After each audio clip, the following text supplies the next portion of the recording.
کہ ہم جس ٹاپک کو پڑھنے والے ہیں حمد خدائے عز و جل، میں نے بتا دیا کہ شبنم کمالی نے اس حمد کو لکھا ہے۔ اس حمد میں انہوں نے اللہ تعالیٰ کی تعریف اور توصیف بیان کی ہے، اللہ تعالیٰ کی ذات کے بارے میں بیان کیا ہے کہ خالق کے دو جہاں ہے تو، عزت ذوالجلال ہے، عزت ذوالجلال عظمت والا، مرتبت والا، یعنی تو دو جہاں کا پیدا کرنے والا ہے، تیرا مقام بہت بلند ہے، تیری ذات بہت بڑی ذات ہے، اور اس کے بعد تیری ذات یکتا ہے، کوئی مثل نہیں ہے، کوئی مثال نہیں دے سکتا تیری ذات کی، کوئی نہیں، چاہے وقت کا بہت بڑا انسان کیوں نہ ہو، وقت کا بہت بڑا فرعون کیوں نہ ہو، بڑے بڑے پیدا ہوئے اور نیست و نابود ہو گئے، لیکن اللہ تعالیٰ کی کوئی مثل نہ لا سکا، کوئی مثال نہ لا سکا پروردگار عالم کی، کیونکہ قرآن شریف میں اللہ نے بیان فرمایا کہ اگر 7 سمندر یعنی جتنی بھی دنیا میں پانی ہے سب کی سیاہی بنا لی جائے، اور دنیا میں جتنے بھی درخت ہیں سب کے قلم بنا دیے جائیں، اور اس سیاہی سے، اس قلم سے اللہ تعالیٰ کی تعریف بیان کرنا چاہے کوئی بندہ تو لاکھ کوشش کر لے گا، لیکن کما حق کو اس کی تعریف بیان نہیں کر سکتا۔ لیکن ہر بندہ اپنی کوشش، اپنی جد و جہد کے مطابق، اپنی وسعت، اپنی اوقات کے مطابق، اپنے علم کے مطابق پروردگار عالم کی تعریف کرتا ہے۔ شبنم کمالی نے بھی تھوڑی سی پروردگار عالم کی تعریف بیان کی ہے۔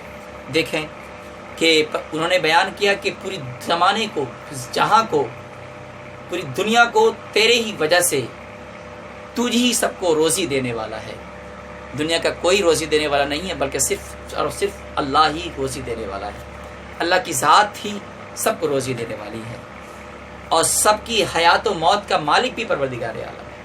کب کون مرے گا، کون پیدا ہوگا، کیسے اس کی موت ہوگی، کیا معاملات اس کے ساتھ پیش آئیں گے، ساری باتیں پروردگار عالم جانتا ہے، سب کا مالک وہی ہے۔ یہ کائنات میں جتنی چیزیں ہیں سب پروردگار عالم کی کا عکس ہیں۔ انسان ان چرند پرند، ان خوبصورت درختوں اور پہاڑوں کو دیکھ کر، اللہ تعالیٰ کی قدرت کا نظارہ کر کر انسان اللہ تعالیٰ کے قریب ہونے کی کوشش کرتا ہے۔ کہا ہے نا، قدرت خاص کا تیری عکس ہے بزم کائنات، یہ ساری قدرت ہے پروردگار عالم کی، پوری دنیا میں اللہ ہی کا جلوہ نظر آتا ہے۔ بس آج بھی زندگی کا نظم و نسق جو ہے، پوری کائنات کا جو نظم سسٹم چل رہا ہے، وہ اللہ تعالیٰ کی وجہ سے چل رہا ہے، اللہ کے حکم سے چل رہا ہے، کیونکہ اللہ ایک ہے۔ ہمیشہ یاد رکھیں کہ اللہ ایک ہے، دو نہیں ہے۔ جو لوگ کہتے ہیں کہ ناستک، جو لوگ کہتے ہیں کہ اللہ ہے ہی نہیں، تو وہ ان اللہ کی پیدا کردہ چیزوں کا مطالعہ کرے۔ اور ایک وائرس جو پھیلا ہوا ہے ابھی، کرونا وائرس جسے ہم کہتے ہیں، پوری دنیا کے ڈاکٹر، بڑے بڑے دانشور، بڑے بڑے سائنٹسٹ کی ساری ٹیکنالوجی جواب دے گئی، سب نے ایک جملہ کہا تھا کہ اللہ ہی بچا سکتا ہے بس۔ آج سارے ناستکوں کے دروازے بند کر دیے گئے، سارے ناستکوں کے منہ بند کر دیے گئے۔ وجہ اس کی یہی ہے کہ ساری قوت جہاں پہ ختم ہو جاتی ہے، پروردگار عالم کی قدرت کی آیا وہاں سے ہوا کرتی ہے، اللہ قدرت کا ظہور وہاں سے ہوا کرتا ہے۔ تو بزم کائنات میں تیری پروردگار عالم کے حکم سے ہی دنیا کا سسٹم چل رہا ہے۔ اگر کوئی شخص کہے کہ ایک نہیں دو خدا ہے، تو قرآن نے اس کی تردید کی ہے۔ قرآن نے کہا ہے، لو کان فیہما آلہۃ الا اللہ لفسدتا، اگر اللہ کے سوا دو خدا ہوتے تو دونوں آپس میں جھگڑا کرتے۔ اس کو آپ ایک مثال سے سمجھیں۔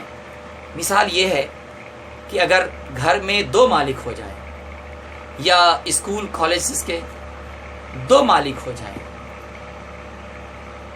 تو ایک کہے گا کہ آج اسکول بند رہے گا، ایک کہے گا کہ اسکول آج کھلا رہے گا، ایک کہے گا کہ گھر کے دو مالک میں سے ایک کہے کہ نہیں آج یہ انتظام ہوگا، دوسرا کہے گا یہ انتظام ہوگا، ہو نہ ہو کبھی نہ کبھی دونوں میں ان بن جائے گی۔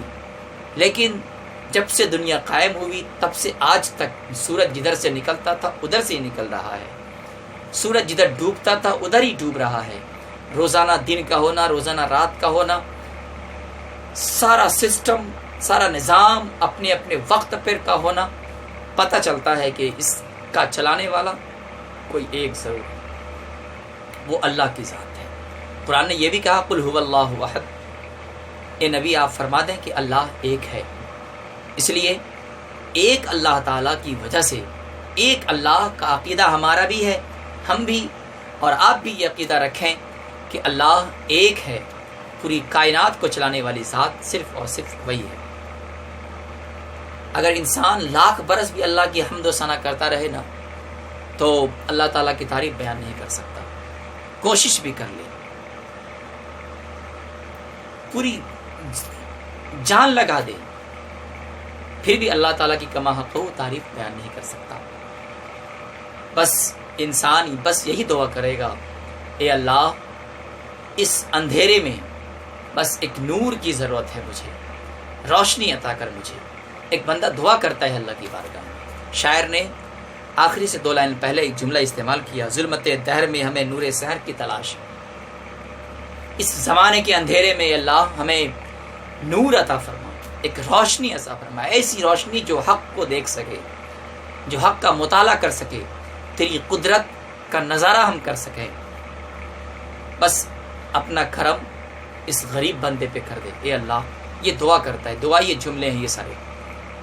بس ہمیشہ جو میرا نیک مقصد ہے اللہ اس میں مجھے کامیابی عطا فرما دے کہ انسان دعا کرتا ہے اللہ کی بارگاہ میں۔ بس یہی سوال شبنم کمالی نے آخری میں ایک جملہ استعمال کیا کہ آخری جسے ہم مقطع کہتے ہیں، جس میں شاعر اپنا قلمی نام ڈالتا ہے تو اسے ہم مقطع کہتے ہیں۔